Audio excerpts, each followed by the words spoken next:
दोस्तों, यदि आप उस इंसान की तलाश कर रहे हैं जो आपकी किस्मत को बदल देगा तो आईने में देख लें। हेलो एंड वेलकम गाइज, मैं अनिल विश्वकर्मा आज आपके लिए लेकर के आया हूं ट्रांसफॉर्मेशन ऑफ सेंटेंस के अंतर्गत इफ और अनलेस का प्रयोग। आप जानते हैं फ्रेंड्स, ट्रांसफॉर्मेशन ऑफ सेंटेंस का मतलब ये होता है कि सेंटेंस का रूप बदल जाएगा लेकिन उसका मीनिंग क्या रहेगा, सेम रहेगा। Clear friends? Without changing the meaning of the sentence the form of sentence will be changed. तो इसी के अंतर्गत फ्रेंड्स आज हम सीखेंगे इफ के स्थान पर अनलेस का यूज किया जाना और अनलेस के स्थान पर इफ का प्रयोग किया जाना। तो फ्रेंड्स, इफ और अनलेस ये दोनों कंडीशनल कंजंक्शंस के अंतर्गत स्टडी किए जाते हैं।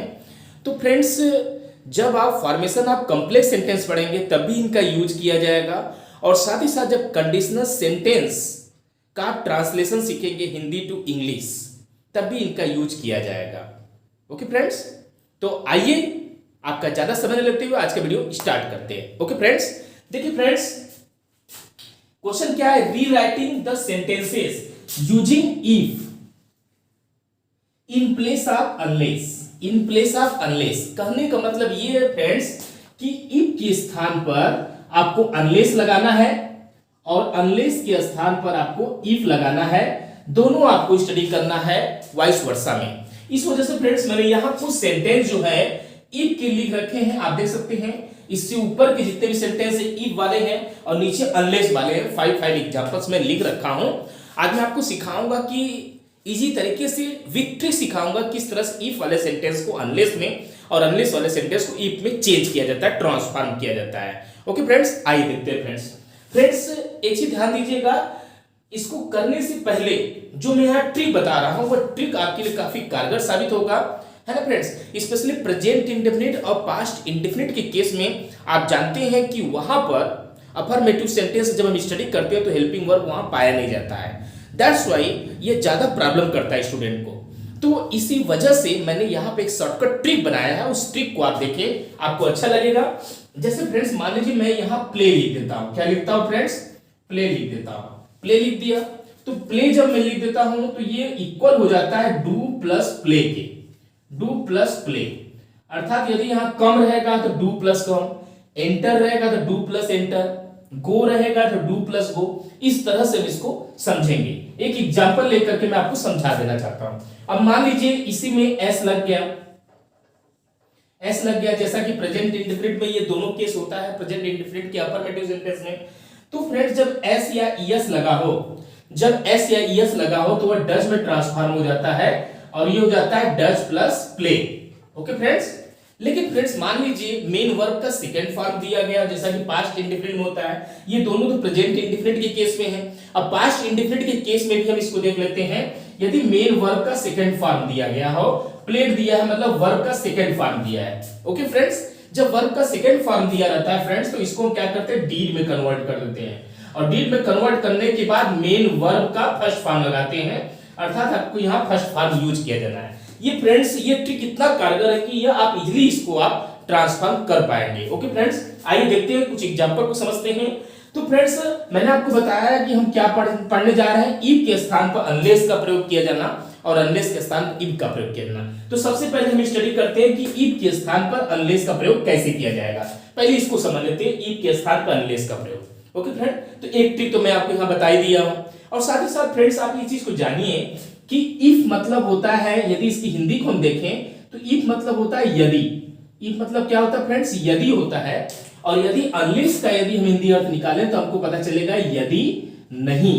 यदि नहीं अर्थात फ्रेंड्स ये अनलेस जो वर्ड है एक स्पेशल नेगेटिव वर्ड है, नेगेटिव कंजंक्शन है। ओके फ्रेंड्स, और इफ हमारा क्या है? पॉजिटिव है, अफर्मेटिव वर्ड है। तो फ्रेंड्स इस चीज को आप ध्यान दीजिएगा कि जब हम अनलेस का प्रयोग करते हैं तो नॉट की रिक्वायर नहीं पड़ती क्योंकि नॉट इसमें इंक्लूड है इस अनलेस वर्ड में, लेकिन इफ में नॉट नहीं आ रहा है। ठीक है फ्रेंड्स, तो देखिए फ्रेंड्स, देखिए मैं यहां पर फ्रेंड्स इसका जवाब लिख देता हूं। पहले के जवाब हम पहले क्वेश्चन को अटेम्प्ट करते हैं, पहले एग्जांपल को देखते हैं। तो फ्रेंड्स देखिए, इफ और नॉट, इफ और नॉट मैंने आपको बताया इफ और नॉट मतलब यदि नहीं। यदि नहीं का मतलब फ्रेंड्स, यदि मैं इसको नेगेटिव लिखूं तो क्या हो जाएगा? If plus not is equal to unless.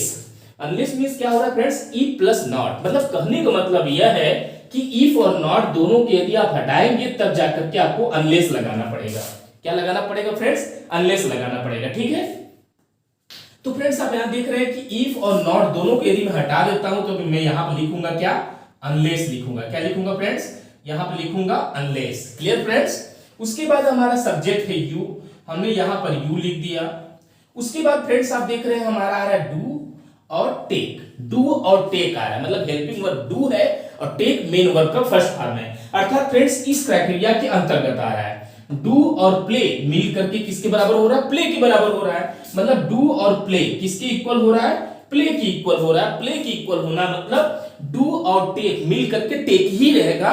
जैसे डू और प्ले मिलके प्ले ही रह गया, डू की वजह से कोई प्रभाव नहीं पड़ा, उसी तरह से डू और टेक मिल करके टेक ही रह जाएगा।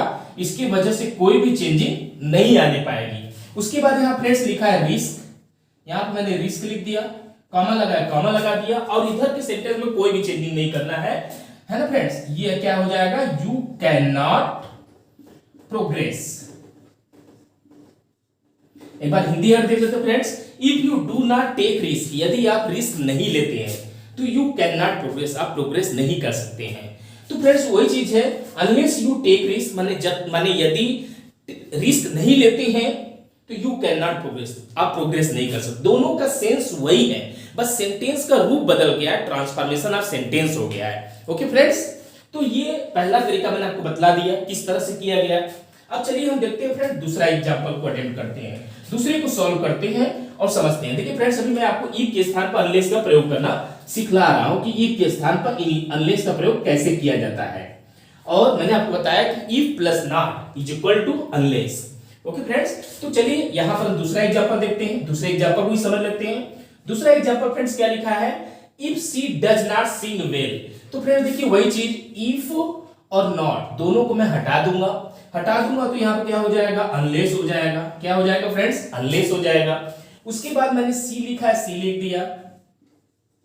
अब देखिए फ्रेंड्स क्या आ रहा है हमारा, क्या आ रहा है, डज आ रहा है और सिंग आ रहा है। तो किसके अंतर्गत आ रहा है फ्रेंड्स, इसके अंतर्गत आ रहा है। डज और प्ले मिल करके क्या हो रहा है, प्लेज हो जा रहा है, मतलब एस लग जा रहा है। तो आपको मैंने बताया कि डज यदि है तो एस या ईएस लगाने का नियम है, तो जिसकी वजह से यहां मेन वर्ब के पश्चात में यहां पे एस लग गया है। तो फ्रेंड्स यहां आप देख रहे हैं कि डज और सिंग मिलके क्या हो जाएगा फ्रेंड्स, सिंग्स हो जाएगा।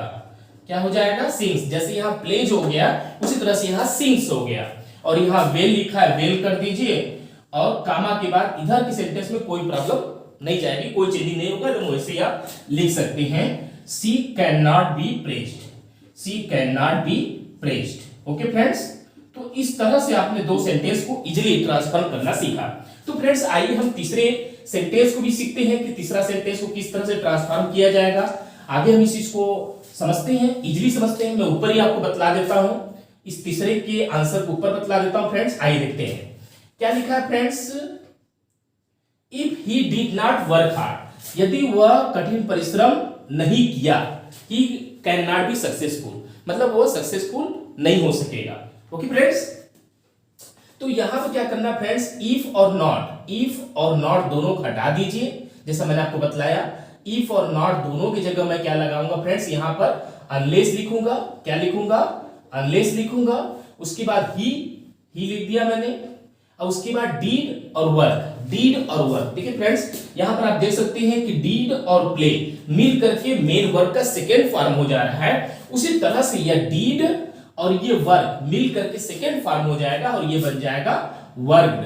क्या हो जाएगा फ्रेंड्स, वर्क्ड। और हार्ड, फिर मैंने यहां कॉमा लगा दिया और इधर कुछ भी चेंजिंग नहीं करना है, इजीली आप इसको लिख दीजिए, he can not be successful, he can not be successful. Clear friends, तो इस तरह से आपने देखा कि इफ के स्थान पर अनलेस का प्रयोग करना बहुत ही आसान है। और साथ ही साथ फ्रेंड्स अब मैं कुछ ऐसे एग्जांपल लिखूंगा जो थोड़ा सा माइंड को डाइवर्ट करेंगे। आइए देखते हैं चौथे एग्जांपल को। चौथे एग्जांपल को देखते हैं। चौथे एग्जांपल में फ्रेंड्स ये खत्म, थर्ड वाला एग्जांपल कंप्लीट हो गया। अब हम फोर्थ एग्जांपल को देखते हैं, फोर्थ को समझते हैं। देखिए फ्रेंड्स यहां क्या, इफ, तो इफ के बाद देखिए यहां पर देख रहे हैं नॉट कहीं दिया ही नहीं है, अब तो प्रॉब्लम हो गया, क्योंकि मैंने बताया इफ और नॉट मिल करके क्या होगा, अनलेस के बराबर होगा। इफ और नॉट इक्वल किसके है फ्रेंड्स, अनलेस के बराबर है। इफ और नॉट मिल करके किसके बराबर हो रहा है, अनलेस के बराबर हो रहा है। तो यहां पर तो नॉट दिया ही नहीं है, तो कैसे करेंगे। तो फ्रेंड्स आपको क्या करना है, यहां पहले आप इफ की जगह लिखिए अनलेस, यहां पर लिखा मैंने unless you determine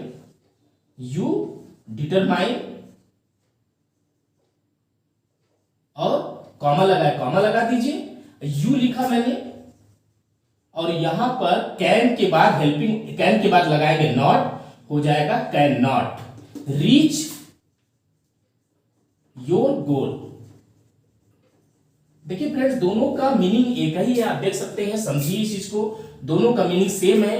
if you determine, यदि आप दृढ़ निश्चय कर लेते हैं, दृढ़ निश्चयी है, तो you can reach your goal, तो अपने लक्ष्य तक पहुंच सकते हैं, उसको अचीव कर सकते हैं, रीच कर सकते हैं, वहां तक पहुंच सकते हैं।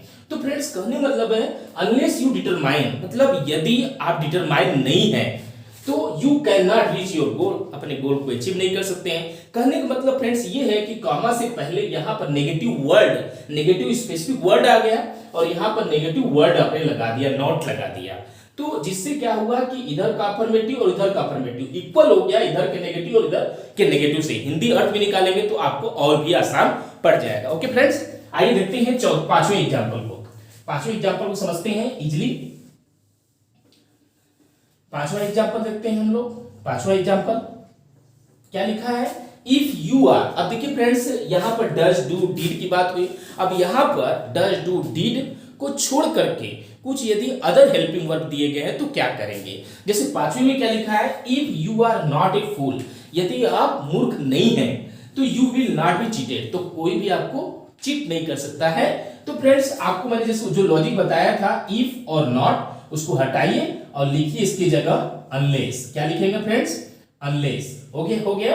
और उसके बाद यू लिखा है तो यू रहने दीजिए, और उसके बाद आर है तो आर रहने दीजिए, और फूल कॉमा, इधर का कोई चेंजिंग नहीं होगा, वैसे ही आप लिख देंगे you will not be cheated. Okay friends, तो इस तरह से आप इसको बना सकते हैं। यदि डज डू डिड के सिवा कोई और भी हेल्पिंग वर्ब मिल रहा है तो उसको भी आप आसानी से बना सकते हो। ओके फ्रेंड्स, अब आइए देखते हैं छठवें एग्जाम्पल को, देखते हैं, समझते हैं कि कैसे किया जाए छठवें एग्जाम्पल को। ओके,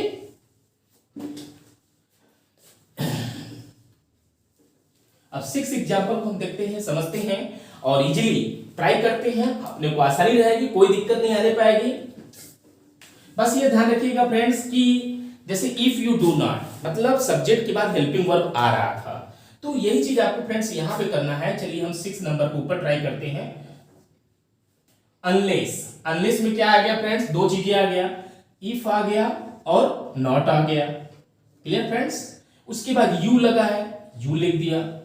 लेकिन आप जानते हैं फ्रेंड्स जो नॉट होता है हेल्पिंग वर्ब के जस्ट बाद आता है, मतलब does not, do not, is not, are not, am not, can not, इस तरह से होगा, मतलब उसको हेल्पिंग वर्ब चाहिए। तो पहले मैंने अनलेस की जगह क्या क्या लिख दिया, इफ लिख दिया, नॉट लिख दिया, सब्जेक्ट यू था, यू का यू लिख दिया मैंने। अब उसके बाद हमारा आ रहा मेन वर्ब आ रहा, लव आ रहा है। लव मतलब जैसे प्ले है तो डू प्लस प्ले हो रहा है, तो यहां पर प्ले इस तरह से हमको उल्टा चलना है फ्रेंड्स, जैसे प्ले है तो डू प्लस प्ले हो रहा है, उसी तरह जैसे यहां लव है तो ये दो भागों में बढ़ जाएगा, डू और लव में बदल जाएगा। ठीक है फ्रेंड्स, यदि यहां लव्स होता तो डज और लव हो जाता, यदि यहां लव्ड होता तो डीड और लव हो जाता। ठीक है फ्रेंड्स, और उसके बाद योर कंट्री, अब कोई दिक्कत नहीं है इधर किसी पार्ट्स में, your country comma you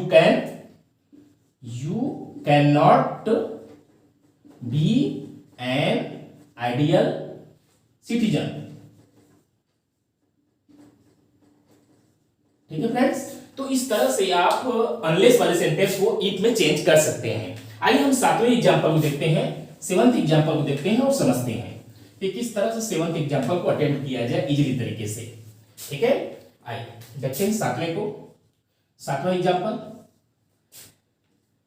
unless मतलब जो भी बताया फ्रेंड्स आपको, इफ और नॉट आपने लगा दिया, माय फादर, तो यहां सब्जेक्ट ग्रुप में क्या हो जा रहा फ्रेंड्स, क्या हो जा रहा है, माई फादर। तो यहां पर मैं लिख दे रहा हूं माई फादर। ठीक है फ्रेंड्स। तो देखिए फ्रेंड्स यहां पर आ रहा है गिव्स। गिव्स में दो बातें हैं, जैसे यहां पर आप देख रहे हैं कि प्लेज, प्लेज में दो बातें हैं फ्रेंड्स, डज और प्ले हो रहा है। उसी तरह से गिव्स में दो बातें हैं, एस की वजह से डज मिलेगा और गिव मिलेगा। तो मैं यहां पर लिखूंगा डज, क्या लिखूंगा फ्रेंड्स, यहां पर लिखूंगा डज और यहां पर लिखूंगा गिव मी मनी। अब कॉमा के बाद इधर के सेंटेंस को हम सेम उतार देंगे, I can not deposit my fees. Okay friends. तो इस तरह से आपने सातवें एग्जाम्पल को भी देखा, समझा। अब आइए आठवें एग्जाम्पल को भी अटेम्प्ट करते हैं। आठवें एग्जाम्पल को देखते हैं।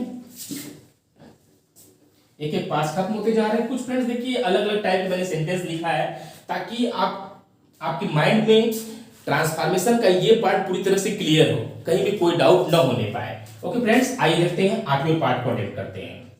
आठवां पार्ट, अनलेस आया फ्रेंड्स, तो मैंने जो बताया आपको, इफ लिखिए और नॉट लिख दीजिए। उसके बाद यहाँ सी, मेन सब्जेक्ट हमारा सी है, और उसके बाद यहाँ प्लेड। प्लेड मतलब वर्ब का सेकेंड फॉर्म लगा है, जैसे मैंने यहाँ लिख रखा है। तो सेकेंड फॉर्म में फ्रेंड्स तो क्या करेंगे हम, डीड और मेन वर्ब का फर्स्ट फॉर्म यूज करेंगे। मतलब यहाँ पर हम डिडंट कर देंगे या डिड नॉट कर देंगे और यहाँ पर प्ले कर देंगे। ओके फ्रेंड्स, मतलब प्लेड दो भागों में बढ़ गया, डीड और प्ले में ट्रांसफॉर्म हो गया। ओके फ्रेंड्स, यहाँ पर स्टरडे का स्टरडे रह जाएगा, यहाँ पर कोई भी चेंजिंग नहीं होगा और कामा इधर का सेम रहेगा। We might lose the game. ठीक है फ्रेंड्स। तो इस तरह से हमारा आठवां एग्जाम्पल भी कंप्लीट होता है। चलिए हम नौवें एग्जाम्पल की तरफ बढ़ते हैं। नौवें एग्जाम्पल में देखते हैं क्या खास बात है, उसको भी समझ लेते हैं। अनलेस, देखिए फ्रेंड्स यहां पर देखिएगा, unless you have a sound body, मतलब यदि आपके पास हेल्दी बॉडी नहीं है तो सिंपल सी बात है, you will not have a sound mind. मतलब आप बोला जाता है कि स्वस्थ शरीर में स्वस्थ मस्तिष्क का निवास होता है। कहने मतलब यदि आपकी बॉडी हेल्दी नहीं है, साउंड बॉडी नहीं है, तो सिंपल सी बात है आपका माइंड भी साउंड नहीं होगा। तो फ्रेंड्स यहां पर देखते हैं किस तरह इसको ट्रांसफॉर्म किया जाएगा। देखिए यहां पर फ्रेंड्स हैव आ रहा है, ना तो डज आया ना तो डू आया, बल्कि हैव आया है। तो इसको किस तरह से बनाया जाएगा, ये हो जाएगा इफ, अनलेस में दो बातें मैंने बताया, इफ और नॉट। उसके बाद यू सब्जेक्ट है, यू लिख दिया, और यहां पर है तो सिंपल सी बात, हेल्पिंग वर्ड दिया गया, कोई दिक्कत नहीं है। और साउंड बॉडी, और साउंड बॉडी, और फिर कॉमा लगा करके इधर का सेंटेंस में कोई भी चेंजिंग नहीं होगी। You will not have a sound mind. Okay friends, इस तरह से आपने देखा कि नवा एग्जाम्पल भी कंप्लीट होता है। आइए हम 10वें एग्जाम्पल की तरफ बढ़ते हैं। 10वें एग्जाम्पल को भी अटेम्प्ट करते हैं और देखते हैं इसमें क्या खास बात है। देखिए फ्रेंड्स कुछ खास बात नहीं है, बात यह है कि यह मैंने रिपीट करने के इरादे से लिख दिया था ताकि आपको कॉन्सेप्ट क्लियर हो जाए। आइए 10वें का अटेम्प्ट करते हैं। अनलेस की जगह क्या हो जाएगा, इफ और नॉट, सी का सी रह जाएगा सब्जेक्ट, और यहां पर सिंग्स है, मैंने आपको बताया सिंग्स है तो एस और मैंने डज और सिंग हो जाएगा, तो यहां हो जाएगा डज नॉट और यहां पे हो जाएगा सिंग। वेन लगा है, वेन लगा दीजिए, कॉमा लगा दीजिए, C can not be pressed, C can not be pressed. Okay friends, तो इस तरह से आपने देखा कि फ्रेंड्स इफ से अनलेस में और अनलेस से इफ में ट्रांसफॉर्मेशन कैसे किया जाता है और ये ट्रिक कितनी कारगर साबित हुई, ये चीज को आपने विथ 10 एग्जांपल्स देखा और समझा। तो फ्रेंड्स आई थिंक आपको ये ट्रांसफॉर्मेशन बहुत अच्छे समझ में आ गया होगा। तो फ्रेंड्स इससे पहले मैंने ट्रांसफॉर्मेशन के अंतर्गत टू के स्थान पर सो दैट और सो दैट के स्थान पर टू सिखाया है। यदि आप उस वीडियो को देखना चाहते हैं तो लिंक पर जाकर के क्लिक करें डिस्क्रिप्शन बॉक्स में। ओके फ्रेंड्स, तो आई थिंक आपको वीडियो अच्छा लगा होगा, पसंद आया होगा, तो इसको ज़्यादा लाइक करिए, शेयर करिए एंड सब्सक्राइब करिए। Okay, thanks for